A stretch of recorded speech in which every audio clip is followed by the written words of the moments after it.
Bonjour Benoît Hamon. Bonjour. Porte-parole du Parti Socialiste. Votre parti va-t-il saisir la justice dans les différentes affaires touchant Éric Woerth, comme le réclame apparemment l'un de vos collègues Arnaud Montebourg ? Probablement pas directement, parce que ce n'est pas notre rôle, mais on peut comprendre qu'aujourd'hui les parlementaires qui ont demandé une commission d'enquête parlementaire sur cette affaire, et en général, en tout cas au moins la partie qui concerne le conflit d'intérêts entre la mission de ministre du budget et celle de trésorier de l'UMP, ce qui voulait que d'une main on collecte des dons auprès de personnes et de l'autre on est censé contrôler ces mêmes personnes, ce qui provoque un conflit d'intérêts évident. On peut comprendre que ces parlementaires soient particulièrement furieux de voir aujourd'hui que rien n'est fait véritablement pour garantir que les procédures en cours soient parfaitement indépendantes, même s'il y a, je le constate comme vous, une enquête qui semble se dérouler sur plusieurs aspects de cette affaire, l'aspect évasion fiscale, ce qui pourrait concerner l'île d'Arros, ce qui pourrait concerner le contenu des écoutes et ce qu'il implique.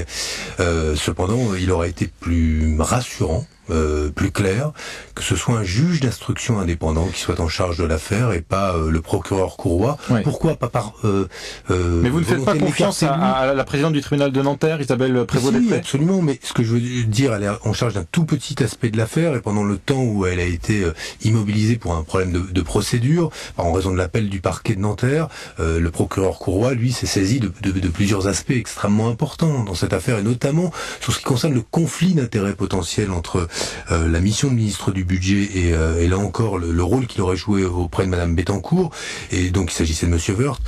Mais ce que je veux dire, c'est que le procureur Courroy a été cité dans les écoutes. Il est lui-même cité. Et il est en charge de l'enquête.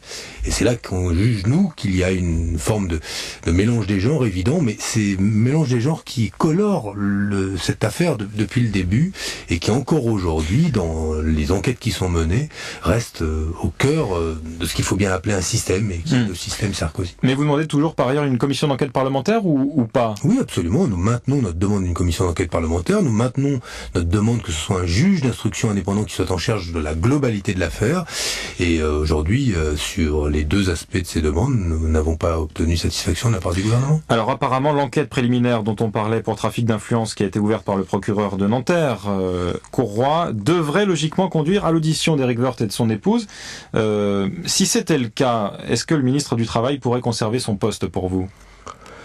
Le problème, c'est pas qu'il soit entendu, c'est pas le fait qu'on soit entendu dans une affaire justifie pas forcément qu'on soit obligé de démissionner. Il y avait eu une jurisprudence sous Lionel Jospin qui voulait qu'un ministre mis en examen ne reste pas au gouvernement. Maintenant, on parle pas encore, à ce que je sache, de la mise en examen d'Éric Woerth. C'est depuis le début, disons-nous que ce gouvernement d'apprécier si ces ministres sont en capacité aujourd'hui de pouvoir mener une politique qui réclame des efforts considérables aux Français. Il n'y a qu'à voir les annonces faites par Monsieur Barouin sur les aides fiscales dont on bénéficie pour un emploi à domicile, une nounou qui vont diminuer, les aides qui vont diminuer pour le logement étudiant et qui va toucher les classes moyennes de plein fouet. Et puis d'autre part, la réforme des retraites, qui serait une réforme qui réclame aussi des efforts considérables. Ces hommes-là, en place aujourd'hui, qui sont au cœur d'affaires, qui mélangent argent public, intérêt privé, sont-ils en capacité de pouvoir conduire ces réformes et parler au nom de l'intérêt général ? Moi, j'ai déjà répondu, en tout cas pour ce qui concerne Éric Woerth, que je ne le croyais pas. Et je ne le croyais pas dans l'intérêt de mon propre pays. Parce que la question des retraites est une question sérieuse, sur laquelle il nous manque un débat sérieux. Aujourd'hui, il y a des oukases, une volonté de passer en force de la part du gouvernement, des syndicats qui se cabrent parce que le gouvernement ne discute pas. Éric Woerth et François Fillon ont-ils la volonté, sont-ils en situation de pouvoir mener correctement ces réformes ? Moi, je ne le pense pas. Ni l'un ni l'autre, ni François Fillon, ni Éric Woerth. Évidemment, il est Premier ministre. Ce que je veux dire, c'est qu'il est garant aujourd'hui d'un fonctionnement qui est un fonctionnement mauvais de son gouvernement. Et cette période-là, c'est pas... On nous a... comme je veux dire, raconter des histoires à dormir debout.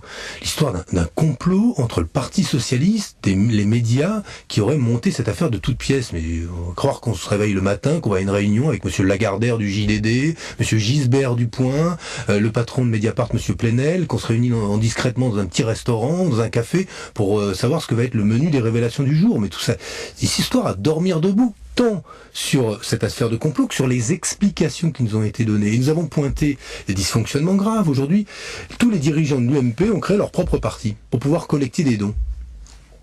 Est-ce que ce n'est pas le cas de tous les partis finalement ? Absolument pas. Et c'est pour ça que nous avons fait nous-mêmes un point presse lundi dernier avec le trésorier du Parti socialiste qui expliquait comment ça fonctionnait, quel était l'esprit de la loi sur le financement des partis politiques. On a voulu couper le lien entre intérêt privé et financement de la vie politique. Et pour ça, on a limité les plafonds à 7 500 €. Et donc un parti ne peut pas recevoir d'une personne un don supérieur à 7 500 €. Mais dès lors que tout le monde fait son propre parti en plus du parti auquel il appartient, eh ben on multiplie les occasions pour ces grandes fortunes de faire des dons. Et moi je vais vous dire, quand on voit que tous les ministres vont à la collecte de dons, démarches, des grandes fortunes pour avoir de l'argent, alors je dis pas qu'il y a forcément des contreparties, mais je pense, honnêtement, que ces gens qui donnent et qui sont intéressés à gagner de l'argent attendent aussi, de la part de ces ministres, que sur certaines affaires, eh bien, ils aient un regard bienveillant. Et c'est ce mélange-là des genres que nous dénonçons. Ce n'est pas objectivement illégal. C'est un contournement quand même manifeste de l'esprit de la loi. Et il y a un soupçon systématique pour vous. Mais pour quiconque sait que à partir du moment où quelqu'un donne de l'argent et qu'il en donne beaucoup, il a forcément une idée derrière la tête, surtout quand il en donne à un ministre. En l'occurrence à l'association d'un ministre, au parti d'un ministre. Il attend peut-être qu'un jour, si il a une affaire importante avec l'État, eh bien l'État ferme les yeux ou jette un regard bienveillant, je dis, sur cette affaire. Je dis pas que c'est ça ce qui nourrit le potentiel conflit d'intérêts, le potentiel trafic d'influence. Et pour éviter tout cela, il y avait une solution simple. C'est éviter de se retrouver dans une situation où on mélange le fait de demander des chèques à des gens et en même temps de contrôler ces mêmes gens au nom de l'État.